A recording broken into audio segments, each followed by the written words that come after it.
A second sort of demonstration of Christ's heart toward sinners.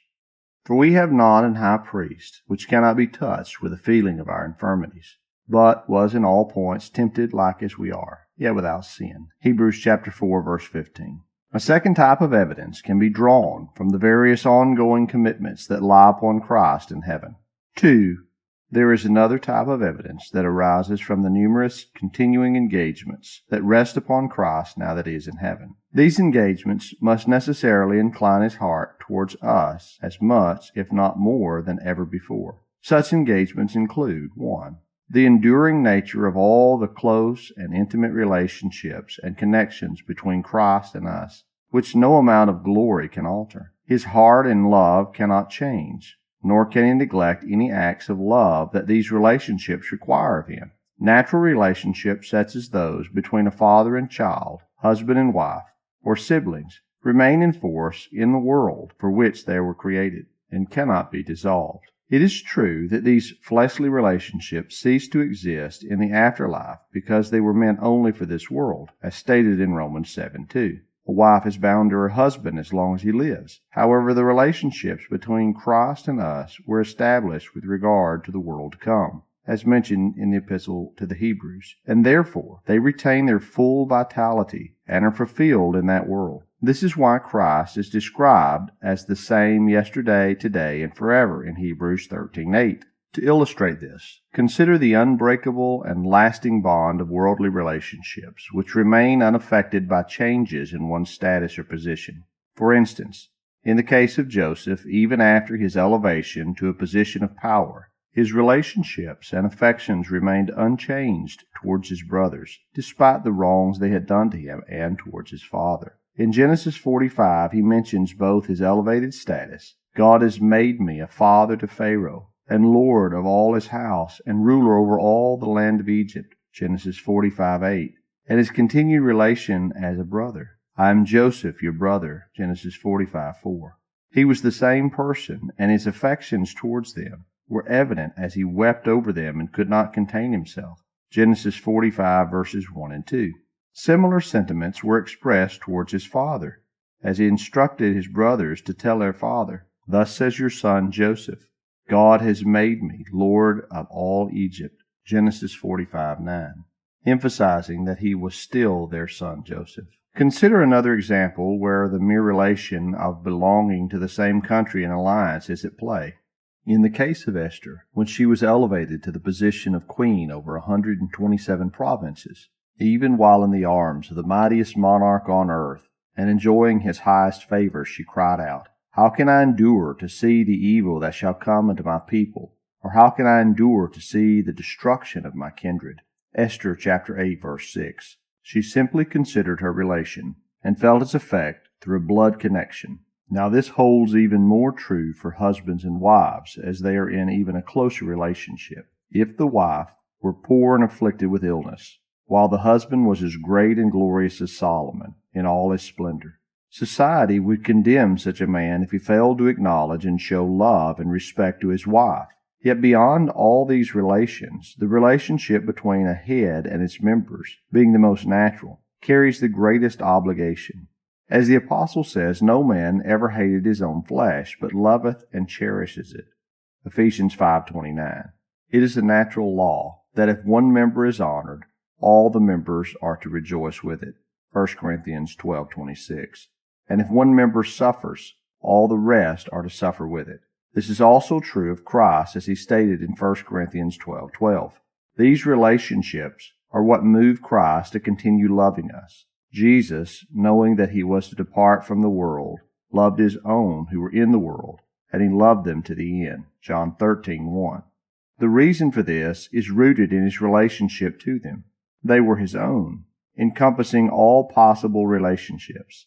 His own siblings, his own spouse, his own flesh.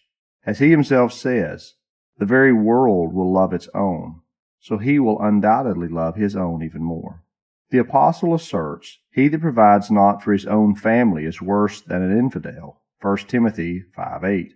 Although Christ is in heaven, his people are still his family. They are his followers even while on earth. This is as true for them as it is for those who stand in his presence now that he is in glory.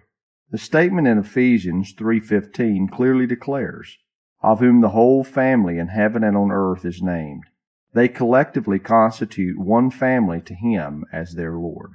Christ is the founder, the subject, and the most perfect exemplar and pattern of the relationships found on earth.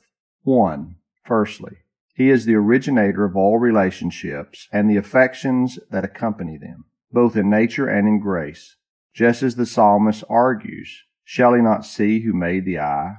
I argue the same. If God has instilled these affections in parents and siblings that are suitable to their relationships, then surely he possesses them in even greater measure within himself.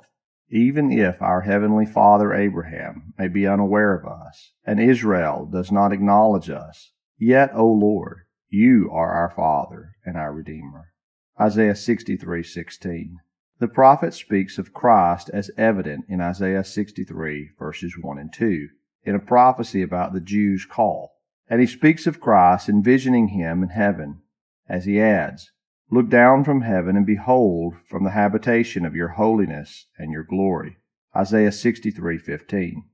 There are only two things that could cause him to neglect sinners: his holiness, considering them as sinners, and his glory, considering them as lowly creatures. Yet he mentions both to demonstrate that despite being sinners, he does not reject them, and despite being lowly and insignificant, he does not despise them. 2. He encompasses all relationships within himself, a feat no other creature can achieve. Even if a man may be a husband, he is not simultaneously a father or a brother, but Christ encompasses all. No single relationship suffices to express his love towards us. Therefore, he refers to his church as both sister and spouse. Song of Songs, chapter 5, verse 1. 3. He is the model and exemplar of all our relationships, and they are all mere reflections of his. In Ephesians 5, Christ is presented as the exemplar of the relationship and love between husbands.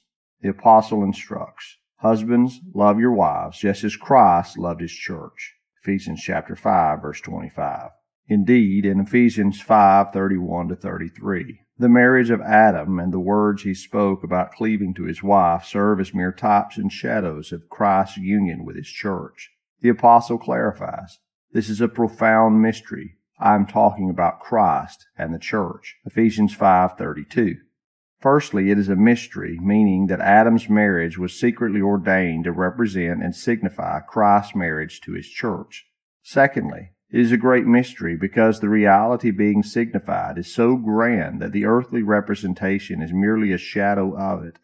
Therefore, all these relationships, their corresponding affections, and the effects of those affections that we observe and read about in human beings are all ordained to be, just like everything else in this world, mere shadows of what exists in Christ, who alone is the truth and substance underlying all natural similarities as well as ceremonial types. If, therefore, no advancement can or should alter such relationships in human beings, then it should not alter them in Christ.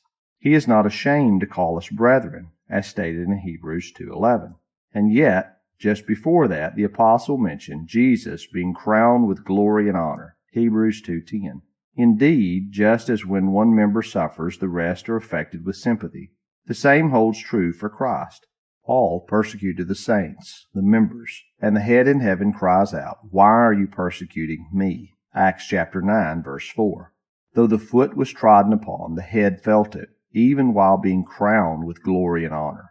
We are flesh of his flesh and bone of his bone, Ephesians 5:30. And therefore, as Esther said, Christ also says, How can I endure to see the evil that befalls my people? If a husband has a wife who is of humble means and he becomes a king, it would be his glory, not his shame, to elevate her. It would be shameful for him to neglect her, especially if, at the time of their betrothal, she was rich, glorious, and a king's daughter, but has since fallen into poverty and misery. Now, although Christ's spouse has fallen into sin and misery, when she was initially given to Christ by God the Father, who orchestrated the match from eternity, she was regarded as glorious.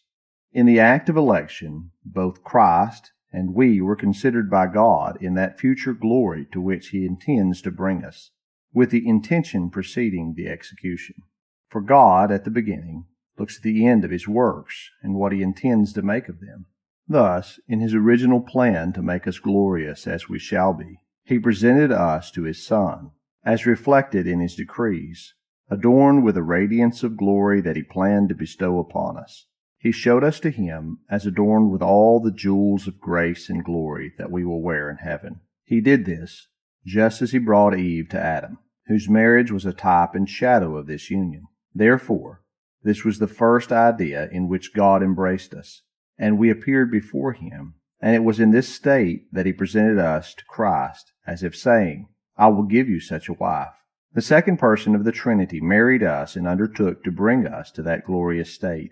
And God ordained that we would fall into sin and misery only to illustrate the story of Christ's love, thus rendering our lover and husband more glorious in His love towards us, and making the original condition to which God intended to restore us more brilliantly illustrious. Thus, even though we were married to Him when we were glorious in God's initial intention, although in His decrees regarding the execution of our journey to this glory, we may fall into lowliness and misery before attaining it, the marriage still stands. Christ chose to share in our fate and experienced it alongside us, just as we are called to do the same with Him.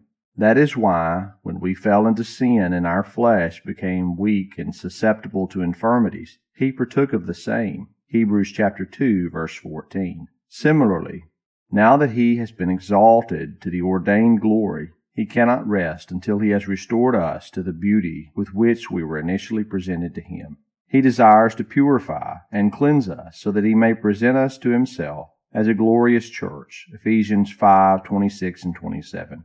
He envisions us returning to our native and original beauty, possessing the state in which He first took pleasure and married us. This is argued from the perspective of His role as our husband. Ephesians 5:25 and 26. Therefore, even though Christ is now in glory, do not be discouraged, for He has the heart of a husband towards you. He is betrothed to you forever in faithfulness and loving kindness, Hosea chapter 2, verse 19. And the image of that beauty, which was predetermined for you from eternity, is imprinted on His heart. He will not cease to sanctify and cleanse you until He has restored you to that beloved beauty that captivated Him. Another aspect of His commitment.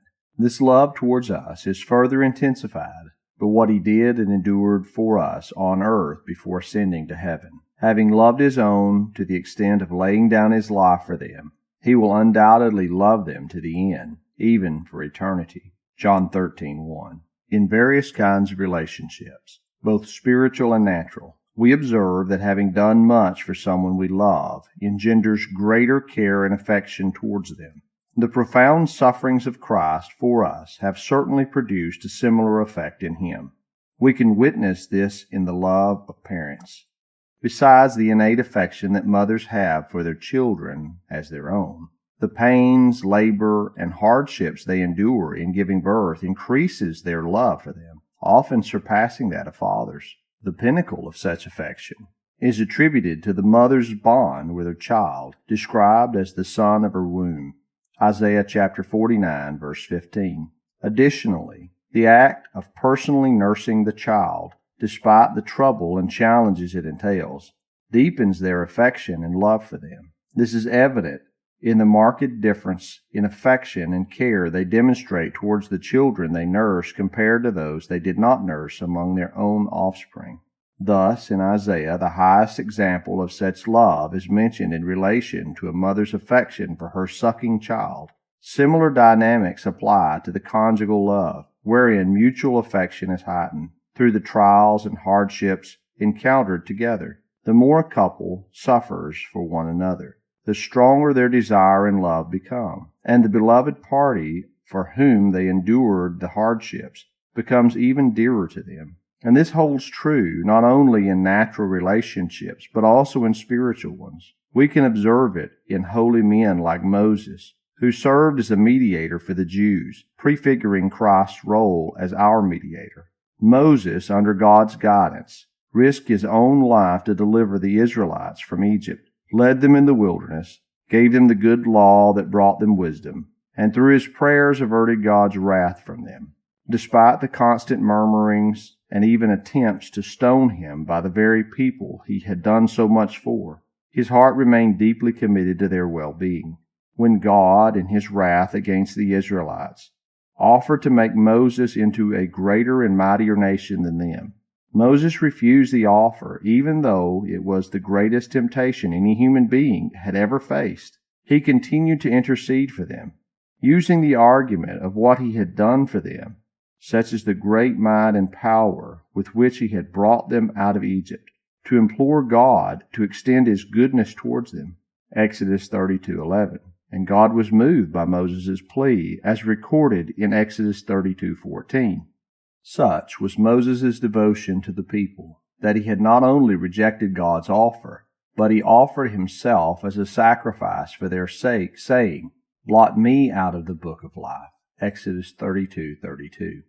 Likewise, we can observe similar zealous love in the Apostle Paul towards the converts he wrote to in his epistles. What endeared his affections to them was the effort, cost, toil, care, and suffering he had endured in bringing them to Christ.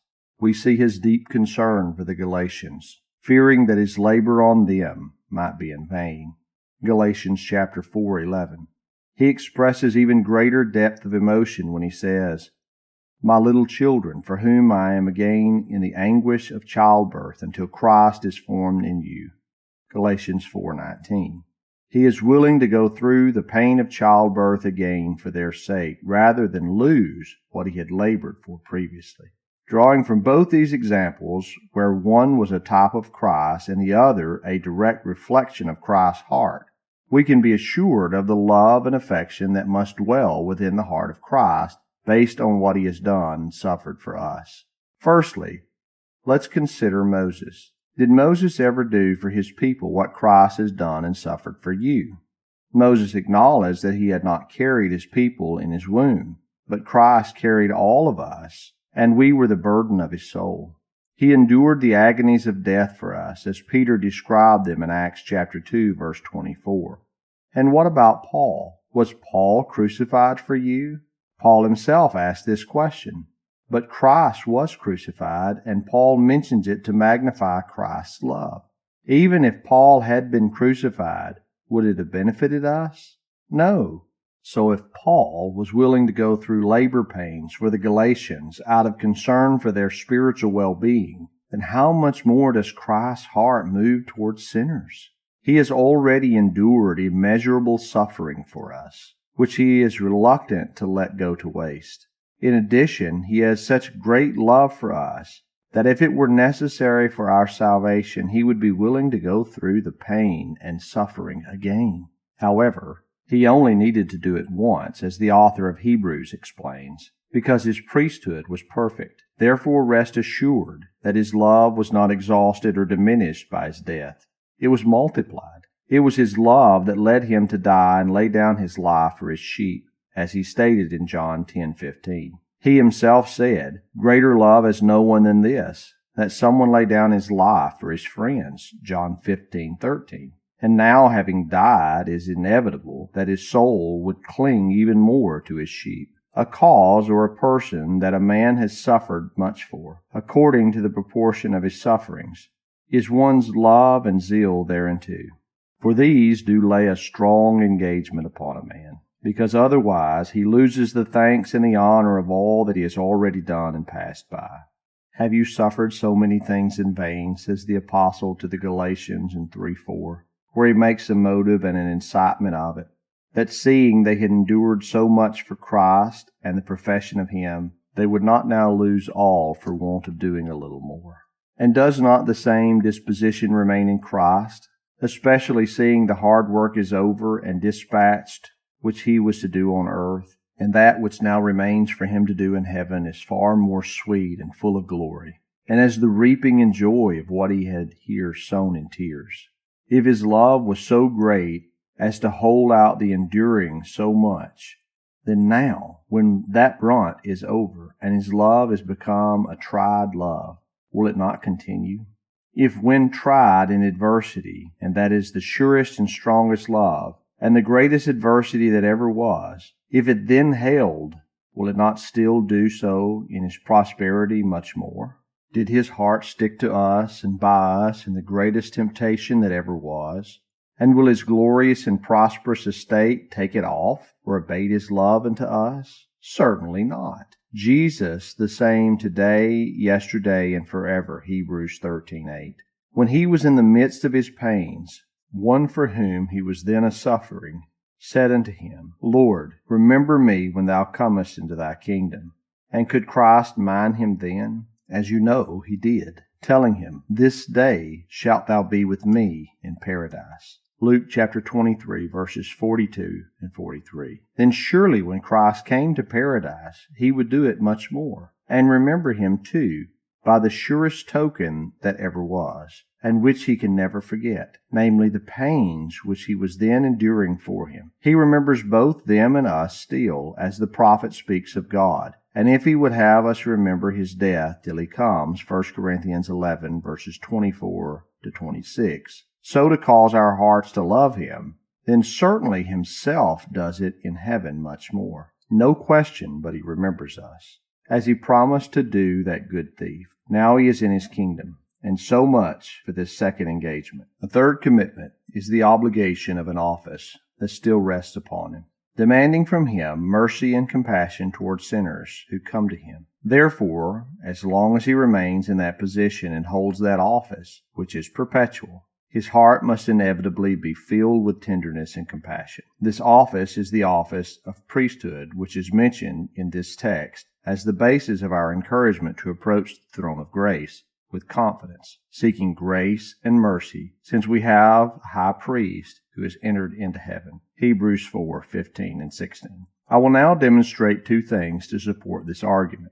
Firstly, the high priesthood is an office established entirely for the purpose of displaying grace and mercy. Secondly, this office places a responsibility on Christ to be full of grace and mercy in all his dealings, and therefore his heart is undoubtedly inclined and attuned to that. Regarding the first point, the high priesthood is entirely an office of grace. I would even call it the office of forgiveness, established by God in heaven, and Christ has been appointed as its master and overseer. Just as his kingly office pertains to power and dominion, and his prophetic office pertains to knowledge and wisdom, his priestly office pertains to grace and mercy. The role of the high priest solely dealt with these matters. If there had not been a mercy seat in the Holy of Holies, there would have been no need for the high priest to enter it. His duty was to address mercy, reconciliation, and atonement for sinners, and thus officiate on their behalf at the mercy seat. Otherwise, he would have had no task or purpose when entering the most sacred place. Now, this was merely a symbolic reference to the office of Christ in heaven. Therefore, in the text, the apostle mentions a throne of grace when he speaks of our high priest entering into heaven, as a response to the typology of the ancient high priest and the mercy seat in the Holy of Holies. Furthermore, to enforce this, the apostle proceeds to explain that very typology and apply it to Christ for the purpose at hand. This occurs in the following verses after my text, Hebrews 5, verses 1 to 3, where he provides a detailed description of a high priest, including all of the necessary qualities and essential requirements, along with the eminent and primary purpose for which that office was ordained.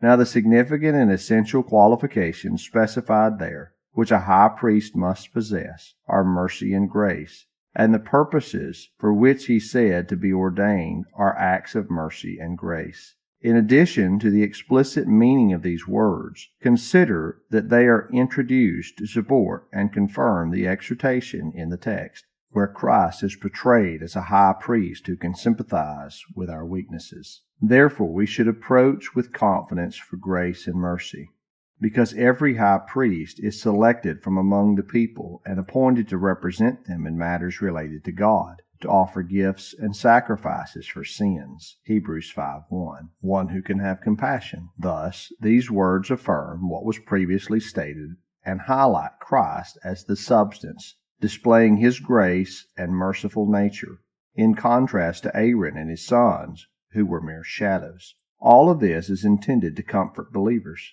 Now, regarding the purposes for which those high priests were appointed, they all speak of nothing but grace and mercy towards sinners. It is stated that they were ordained for men to offer gifts and sacrifices for sins. There we find both the finis kurios, the end for whom, and the finis qui, the end for which they were ordained. 1. For whom. They were ordained for men, that is, for the sake of men and their well-being. If it were not for the salvation of men, God would never have made Christ a priest. Therefore, he is entirely devoted to utilizing all his influence and power for the sake of those for whom he was ordained as a priest, in all matters between God and them. He handles all things to be done by us towards God, or for us with God. He takes up all our disputes with God, and mediates reconciliation between us and him. He secures favor for us from God, and accomplishes all that which God would have done for our salvation. And in order to do this willingly, kindly, and naturally for us, just as every high priest was selected from among the people, so was Christ, that he might be a priest of our own kind, and thus be even more compassionate towards us than an angelic nature could have been. I will shortly explain how significant this is to his role as a merciful high priest. 2. The purpose for which every high priest was ordained is evident to offer gifts and sacrifices for sins. Sacrifices were offered to appease God's wrath against sin, while gifts were given to obtain his favor. As you know, in the preceding verses, the apostle mentioned grace and mercy, and encouraged us to approach this high priest boldly for both. And to further encourage us, he states that the high priest, by virtue of his office, was appointed to offer both gifts and sacrifices. Gifts were offered to procure all grace, and sacrifices were offered to obtain all mercy for us in relation to our sins. Thus you can see the purpose for which he was ordained, encompassing all matters of grace and mercy, serving as an encouragement for us to seek both. Hebrews chapter 5, verse 1. Number 3. The required qualification for a high priest was to be one that could have compassion, as stated in Hebrews 5:2. A person chosen as a high priest was not selected for their great wisdom, power, or exact holiness, but for the mercy and compassion within them. This attribute is emphasized as the specific and essential quality of a high priest. It is the internal disposition of heart that internally consists and prepares them for that office, as expressed in Hebrews chapter 5, verse 4. The word dunamis, meaning that can or is able, implies an inner faculty, spirit, disposition, and a heart that knows how to show compassion. It is the same word the apostle used earlier to describe Christ's heart in the text, dunamenon sympathese, which means who can be touched with the feeling of our infirmities. The apostle had also used it in relation to Christ's mercy in Hebrews chapter 2, verse 18, dunatai, which does not refer to external power, what we commonly refer to as ability, but rather an internal inclination of his will. He has a heart capable of forgiveness and providing help. Therefore, if this quality is essential for a high priest, it is most prominent in Christ. Just as Christ would not have been fit to be God's king without having all power and strength, which are essential for his role as king, he would not have been God's high priest if he did not possess such a compassionate heart. Moreover, he would no longer be a priest if he ceased to have such a heart. Just as the gifts of a minister internally qualify them for their ministry, and losing these gifts disqualifies them from the office. Or how reason distinguishes a person as human, and losing it reduces them to the level of a beast. Similarly, Christ would only continue to be a priest as long as he possesses a heart that can have compassion, as described in the second verse. The word translated as to have compassion carries great emphasis, and its force is noteworthy. In the original Greek, it is metriopathein, signifying to have compassion according to each person's measure and proportion. In the text, Christ is described as being touched with a feeling of our infirmities, or as suffering with us in all our evils. This word also implies a willingness to suffer. However, distressed souls may raise the following question. Although he pities me and is affected, will he fully comprehend and empathize with my immense misery and sins in order to show pity in accordance with their magnitude? To address this thought and counter the objection concerning Christ's compassion, the apostle describes him in relation to the duty of the high priest, who serves as his shadow. Christ is one who can have compassion according to the measure of everyone's distress. He carefully considers each circumstance and responds with appropriate pity and assistance. If the distress is great, he feels a profound sympathy because he is a great high priest. Your misery can never surpass his mercy. The word used here is derived from measure and to suffer. It is evident that the apostle's intention is to convey this meaning through the word, as can be seen in what follows. He specifically mentions various degrees, proportions, and categories of sinners under the old law who were eligible for mercy and compassion. He states that Christ can have compassion on the ignorant and those who have gone astray. In the old law, there are references to different levels and types of sinners for whom God prescribed different and proportionate sacrifices. Leviticus chapter 4, verses 2 and 5. There were sacrifices designated for sins committed out of ignorance, as well as for sins committed knowingly. Leviticus chapter 6, verses 2 and 3, compared with Leviticus chapter 6, verse 6. When a sinner approached the high priest to seek atonement, the priest would wisely consider the nature and magnitude of the sin, whether it was an act of pure ignorance or a deliberate transgression. Accordingly, he would determine the appropriate sacrifice and intercede on behalf of the individual. Thus he would pity him according to measure, or with reason and discretion, as indicated in the margin.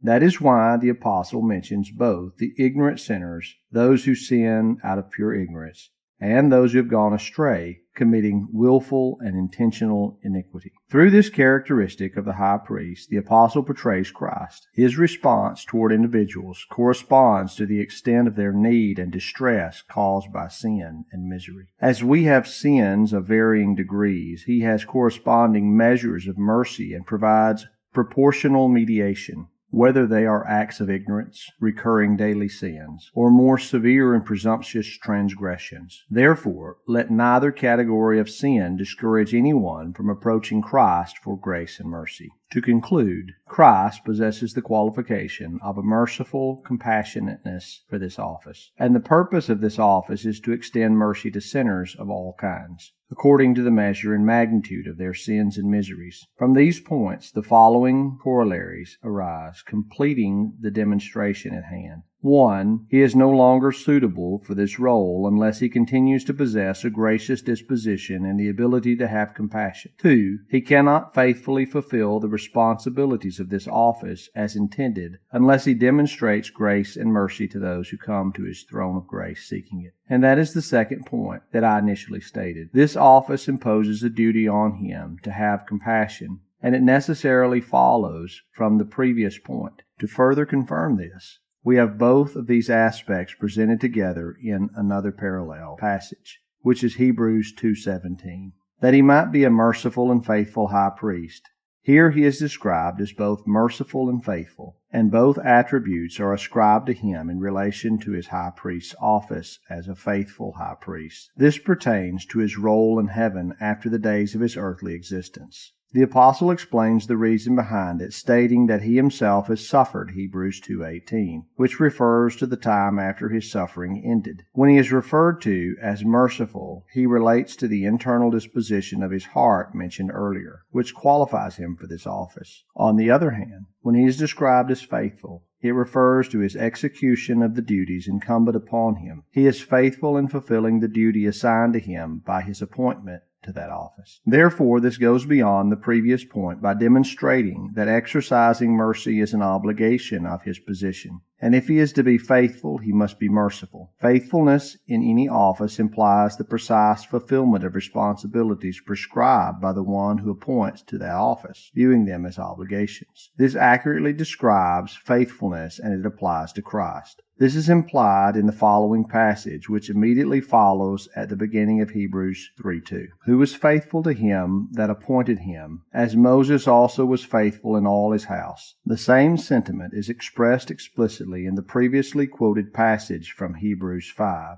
in the subsequent words to those we have just discussed in Hebrews 5:3. And by reason hereof he ought to offer for sins. The apostle speaks of Christ's type, the high priest, to illustrate that it is also Christ's duty to mediate for all who come to him. He ought to do it. Therefore, considering that this office binds him to it by God's appointment, and that it is the duty of his position, he will undoubtedly perform it most diligently. For neglecting to do so would mean failing in his duty. Our comfort lies in knowing that his faithfulness lies in being merciful. As you can see, both attributes are united here. Every one is to fulfill the proper duty of their position and attend to it meticulously. In Romans 12, the apostle exhorts the discharge of the duties of each office in the church. He says, "Let him who has a ministry entrusted to him wait on his ministry," Romans 12:7. And if someone's role involves showing mercy, as mentioned in Romans 12:8, which was an office in the church responsible for caring for the poor and sick, they should do so cheerfully. Christ also affirms this about himself in Isaiah chapter 61, verses 1 and 2. "The Spirit of the Lord is upon me, to bind up the brokenhearted, to open the prison doors to those who are bound, to visit and relieve them, and to preach good tidings to the meek. He has charge of souls in need of such care. He is the great shepherd and bishop of souls," 1 Peter 2:25. And the sick and broken are his sheep, his responsibility, his diocese, as described in Ezekiel 34:16. He forever views tending to them as his duty, as indicated by his words on a similar occasion in John 10:16. "Other sheep I have," says Christ, "them I must bring." Notice how he emphasizes the "I must," seeing it as his duty strictly imposed on him by his role as a shepherd. Given that showing mercy is the proper duty of his position, he performs it with cheerfulness, as the apostle states. Mercy brings about a cheerful disposition in one's actions. Christ, as the bishop, also serves as the deacon, for he fulfills all offices within his church, not only for the circumcised, but also for the uncircumcised, as stated in Romans 15:8. These offices of high priest, shepherd, and bishop he continues to hold in heaven, for he remains a priest forever. Hebrews 7:24. Now therefore, to conclude this point, never fear that Christ's exalted position in heaven would in any way change his disposition, for his very exaltation further binds him to it. Although he has entered into the heavens, consider that it is specifically mentioned that he remains there as a high priest. Therefore do not fear, for his very position necessitates mercy from him towards those who approach him. Even though he has been exalted far above all principalities and powers in heaven, his high priesthood still accompanies him. For it was fitting for us to have such a high priest, who is higher than the heavens themselves. Hebrews 7:26. Furthermore, although he sits at the right hand of God and on his Father's throne, that throne is a throne of grace, as the text states. Just as the mercy seat in the tabernacle was the farthest and highest object in the Holy of Holies, the throne of grace, which is an infinite encouragement for us, is the highest seat in heaven. Therefore, if Christ desires to have and maintain the greatest position in heaven, the highest honor that heaven itself can bestow upon him, it obligates him to show grace and mercy. The highest honor in heaven is accompanied by the attribute of grace in its very title, a throne of grace. As Solomon says, a king's throne is established by righteousness. Proverbs 25:5. It remains firm through righteousness. Similarly, Christ's throne is established by grace. Grace was both the initial foundation of his throne, or the means by which he was raised to it, and it is also the sustainer of it. Firstly, grace is the foundation of his throne. The reason why God placed him in that position is because he had more grace and mercy in his heart than all creatures combined or could ever possess. Typically, favorites are raised up for something outstanding in them, whether it be beauty, wit, political astuteness, or the like.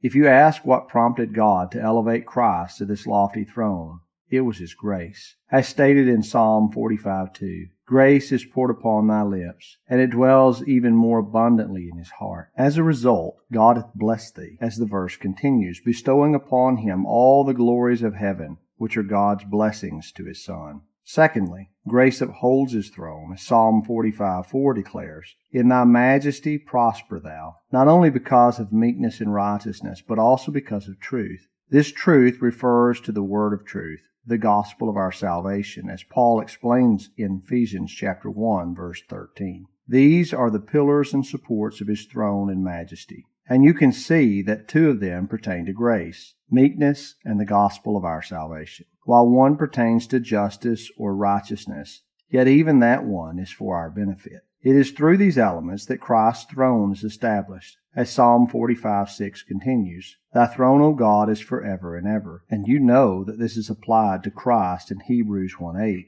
Therefore do not fear when his majesty is upheld by meekness and his throne by grace, and when he maintains his position by demonstrating these qualities. This concludes what can be said about the duties placed upon Christ as a priest. A fourth aspect that can greatly strengthen our faith in this matter is Christ's personal interest, both in the fact that our salvation is the result of his sacrificial death, and also that his own joy, comfort, happiness, and glory are increased by showing grace and mercy to his followers on earth, providing forgiveness, relief, and comfort in their weaknesses. Therefore, in addition to the obligations of the office he has undertaken for us, there is the significant factor of his own vested interest that aligns with it, motivating him to be faithful to us in all matters concerning our well-being. We can observe that advocates and attorneys, even though they have no personal stake or ownership in the cases they represent, are diligent in promoting and advocating for their clients, simply because it is their professional duty and responsibility, despite often receiving only a small fee in comparison to the value of the disputed property. How much more diligent would they be if the lands and estates they fought for were their own, or acquired for the sakes of their wives' settlements or children's inheritance? Similarly, the forgiveness of our sins, the salvation of our souls, and our conformity to Christ are the very outcome of Christ's bloodshed.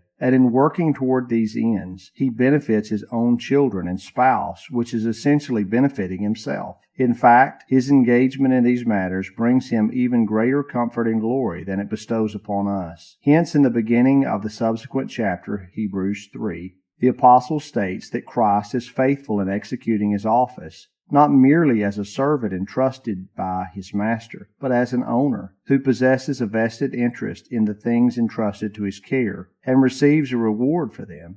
As mentioned in Hebrews 3:5, Moses indeed was faithful in all his house as a servant, for a testimony of those things which would be spoken afterward, but Christ as a son over his own house, whose house we are. If a physician can be faithful in attending to a patient's needs for a fee, how much more faithful will they be if they are the parent of the patient, and their own life and happiness are intertwined with that of their child, or if a significant portion of their income relies on the health and well-being of the individual to whom they administer medical treatment? In such cases, the patient can be assured of receiving the utmost care and attention, not lacking any remedies or treatments that would bring comfort, nor lacking any means of healing and maintaining health, and not lacking any suitable diet to nourish and strengthen them. This is akin to the responsibility of the chief official in Daniel 1, who was entrusted with the care of the children and ensured that they had the finest food and drink, as his position depended on their well-being and appearance. Thus, God has ordained that Christ's provision of grace, mercy, and comfort to us is a significant part of his glory and contributes to the abundance of his happiness and inheritance in heaven, establishing an everlasting bond between his heart and ours. To explain how this can be, let us consider that the human nature of Christ in heaven experiences a twofold capacity for glory, happiness, and delight. The first is derived from the sheer fellowship and communion he enjoys with his Father and the other persons of the Godhead through his personal union with divinity. Christ himself speaks of this joy in Psalm 16:11, expressing that he finds fullness of joy in the presence of God and eternal pleasures at his right hand. This joy is constant, unchanging, absolute, and self-sufficient for the Son of God, the heir of all things. Even if he had no other source of joy from any creature, it is his inherent inheritance. However, God has also bestowed upon him another capacity for glory and a source of pleasure that comes in a different way. specifically through his church and spouse, which is his body. In Ephesians 1, after the apostle has described Christ's exalted position in heaven, seated at the right hand of God, far above all principalities and powers, he adds in Ephesians 1:22, "And he put all things under his feet, and gave him to be head over all things to the church, which is his body, the fullness of him who fills all in all." Thus, although Christ is personally full in himself, being filled with the fullness of the Godhead, to the point of overflowing and filling all things, he considers, both in reality and in his gracious disposition, his church and its salvation is to be an additional fullness. As the Son of God, he is complete and self-sufficient, but as the head of the church, he experiences another fullness of joy derived from the well-being and happiness of his members. Just as pleasure accompanies and results from action,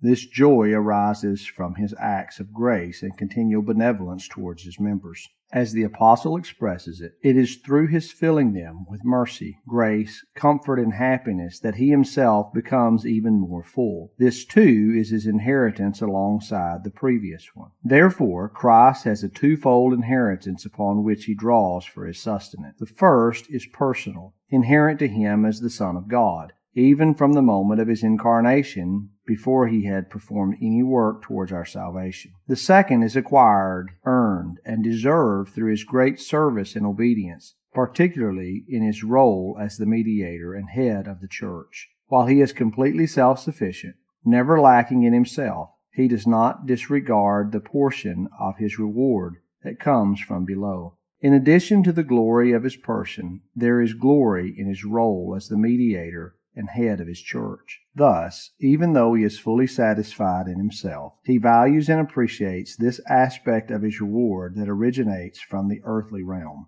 This concludes the explanation. Now, secondly, for the confirmation and completion of the demonstration at hand. This additional glory and happiness of Christ is further enlarged and increased as his members experience the effects of his redemptive work more and more. When their sins are forgiven, their hearts are sanctified, and their spirits are comforted. He sees the fruit of his labor and finds comfort in it. He is glorified by it, and indeed he takes even greater pleasure and joy in it than they themselves can. This undoubtedly sustains his care and love for his children here on earth, continually watering and refreshing them. Isaiah chapter 27:3. By extending acts of grace, favor, and goodness towards them, he is essentially doing good to himself, which is the strongest commitment imaginable. This is why the apostle urges husbands to love their wives, as in doing so they love themselves. So husbands ought to love their own wives as their own bodies. He who loves his wife loves himself. Ephesians 5:28. Such is the profound and intimate nature of that relationship. Likewise, the same principle applies to Christ's love for his church. In that same passage, the love of Christ for his church is presented as the pattern and example for our own love. Husbands, love your wives, just as Christ also loved the church. Ephesians 5:25. By comparing these statements, one can argue that when Christ loves his church, he is essentially loving himself. Therefore, the more love and grace he demonstrates towards the members of his body, the more love he shows to himself. This is further emphasized in Ephesians 5:27, where it is stated that he daily washes and cleanses his church, freeing it from the guilt and power of sin, that he might present it to himself, a glorious church, not having spot or wrinkle. Note that it is for himself. Everything he does for his members is ultimately for himself, even more so than for them. His share of glory derived from theirs is greater, as the glory of the cause surpasses that of the effect. Indeed, this is how Scripture speaks of it, referring to the saints as the glory of Christ, 2 Corinthians 8:23. In John 17:13, verses 22 to 23, Christ himself declares that he is glorified in them. In Psalm 45, where Christ is depicted as Solomon in all his royal splendor and majesty, it is stated that he greatly desires and delights in the beauty of his queen, representing the graces of the saints. This is not an ordinary delight, but a greatly intensified desire that grows as her beauty increases. This serves as a motivation for her to become more holy and conform to him, as stated in Psalm 45:10. Listen, O daughter, consider and give ear. Forget your people and your father's house. The king is enthralled by your beauty. Christ finds pleasure in the beauty of his bride, just as we find pleasure in his beauty, although it is of a different nature. He persists until every blemish and imperfection is removed from the face of his bride, as the apostle mentioned earlier, presenting her as glorious to himself, delightful and pleasing in his eyes. And in line with this, to further confirm our belief, Christ in his farewell sermon before ascending to heaven assures his disciples that his heart will not be detached from them. On the contrary, his joy will still reside in them, seeing them thrive and bear fruit. John 15:9-11. His aim is to assure them of his enduring love, even in this his absence. He tells them, "As my Father has loved me, so I have loved you. Abide in my love." John 15, verses 9 and 10. In other words, he assures them that his love for them will persist, so they should remain steadfast in return. To provide them with further reassurance, he explains that even when he is in heaven, experiencing the utmost joy at the right hand of God, his joy will still be in them and in their righteous actions. He says, "These things I have spoken to you, that my joy may be in you, and that your joy may be full." John 15:11. His words resemble those of a father bidding farewell to his children, comforting them and offering guidance for when he is no longer with them, urging them to keep his commandments and love one another. John 15, verses 10 and 12. He motivates them by saying, "So shall my joy remain in you." It is akin to how fathers speak, and it will be for their own benefit too. Their joy will be complete. To shed some light on these words, the term "remain," used in relation to their abiding in his love and his joy abiding in them, refers to the continuation of both these aspects towards them in heaven. When Christ says that my joy may remain in you, it implies that even in heaven he will have reason to rejoice in them when he hears of their unity, love for one another, and obedience to his commandments. The joy referred to as my joy is not to be understood objectively as their joy in him, but subjectively as the joy that he himself will have in them. Augustine long ago interpreted it as such, saying, "What is Christ's joy in us, but that which he vouchsafes to have of and for us?" This interpretation is supported by the fact that if it were their joy that he meant in the initial statement, then the subsequent statement, "and your joy will be full," would be redundant. Therefore he speaks of his joy and their joy as two distinct things, both serving as powerful motivations to encourage and inspire his disciples to obey. To gain an understanding of Christ's heart in this matter, we can look to the examples of the Apostle Paul and John, who themselves experienced a smaller reflection of Christ's joy. What brought them the greatest joy in this world, aside from direct communion with Christ, was seeing the fruit of their ministry manifested in the lives and hearts of those they had brought to Christ.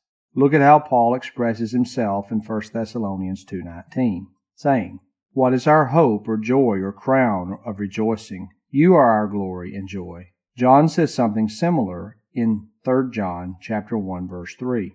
As he greatly rejoices upon hearing the good testimony about Gaius, he declares, "I have no greater joy than to hear that my children walk in the truth." Now what were Paul and John but instruments through whom others believed and were brought forth? They were not the ones crucified for them, nor were these individuals their own offspring. Therefore, if Paul and John find immense joy and satisfaction in the well-being and faithfulness of those they have ministered to, how much more so must it be for Christ, whose connection and care for us is infinitely greater. His members are his joy and crown.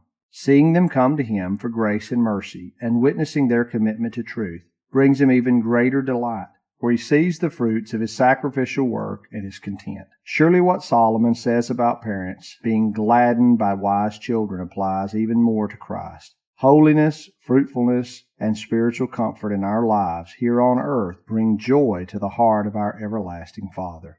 Christ himself has proclaimed it. I implore you to believe him and conduct yourselves accordingly. If part of his joy stems from our thriving and righteousness, then doubt not the persistence of his affections. Love for himself will ensure that his affections remain steadfast towards us, always ready to embrace and offer us grace and mercy when we seek it. There is a fifth commitment that arises from Christ's assumption of our very nature, which he still bears in heaven. The purpose behind God's ordained union in our nature with the divinity in the second person was to make him a merciful high priest. Thus, his office imposes this duty upon him, and his incarnation qualifies him for the role and its fulfillment. This further supports the point at hand. We find that this was not only an essential requirement for our high priest, enhancing his capacity for compassion, but also one of the significant purposes behind God's plan in the assumption of our nature. Firstly, it is an essential requirement to make him more merciful, as stated in Hebrews 5:1. The passage previously mentioned, but left to be discussed here, says, "Every high priest chosen from among men is appointed to represent them in matters related to God, to offer gifts and sacrifices for sins. This is done so that he can deal gently with those who are ignorant and going astray, since he himself is subject to weakness." This qualification is meant to evoke a natural and genuine compassion, similar to how humans feel towards their own kind. Angels, though greater in stature, would not possess the same empathy towards humans as one of our own nature would. And secondly, this was also God's purpose and intention in ordaining Christ's assumption of our nature, as indicated in the previously mentioned passage from Hebrews 2:16 and 17. It states, "For surely it is not angels that he helps, but he helps the offspring of Abraham. Therefore he had to become like his brothers and his sisters in every aspect, so that he might be a merciful and faithful high priest." This was done in order to become or be made merciful. But some may ask, wasn't the Son of God already merciful even without taking on our nature, just as he was afterwards when he assumed it? Does his mercy thereby become greater than it would have been if he had not taken on human nature? I answer yes. He is equally merciful, but still. 1. This serves as a clear and profound demonstration, the greatest one that could have been given to humankind, of the everlasting continuation of God's mercies towards humanity. By becoming a man for eternity, God assures us that he will be merciful to humans who share his nature forever. Just as his union with our nature is everlasting, so too are his mercies, which will never cease to be bestowed upon us. His mercy towards us will remain as long as he remains a man, which will be for eternity. This was the purpose of his assumption of our nature. 2. However, that is not all. His taking on our nature not only adds to our faith, but also, in some way or another, adds to his ability to be merciful. Hence it is said, so that he might be made merciful. That is, merciful in a way that God would not have been without assuming human nature, specifically as a man. This union of both natures, divine and human, was established by God to create the most remarkable blend of grace and mercy that could ever exist, perfectly suited to heal and save our souls. The vastness of God's mercy, which forms the stock and treasury of the mercies bestowed upon us, cannot be increased by the assumption of human nature. Rather, Christ's humanity receives its full measure of mercy from his divinity. Without the mercies of God enlarging his heart towards us, he could never have sustained being eternally merciful to us. However, this assumption of human nature introduces a new way of being merciful. It assimilates all these mercies and transforms them into the mercies of a man. It imparts a natural kindness and resonates with our capacity for understanding. Therefore God now pities us who are flesh of his flesh and bone of his bone, in the same kind and natural manner that one human pities another. This encourages us to approach him, to have a familiar relation with God, and to seek his grace and mercy just as humans would do with one another. We know that in the man Christ Jesus, whom we believe in, God dwells and his mercies work through his heart in a human manner. I will no longer dwell on this idea now, as I will have the opportunity to address it again and elaborate further under the next third main point, which involves demonstrating how Christ's heart is inclined towards sinners. Let us simply take note of the comfort this can bring to our faith. Christ must cease to be a man if he were to cease being merciful. This very purpose of his incarnation was to show mercy to us in a way that resonates with our understanding, something which, as God alone, he was not capable of. Let me boldly add this true statement. He may as soon cease to be God as he may cease to be a man.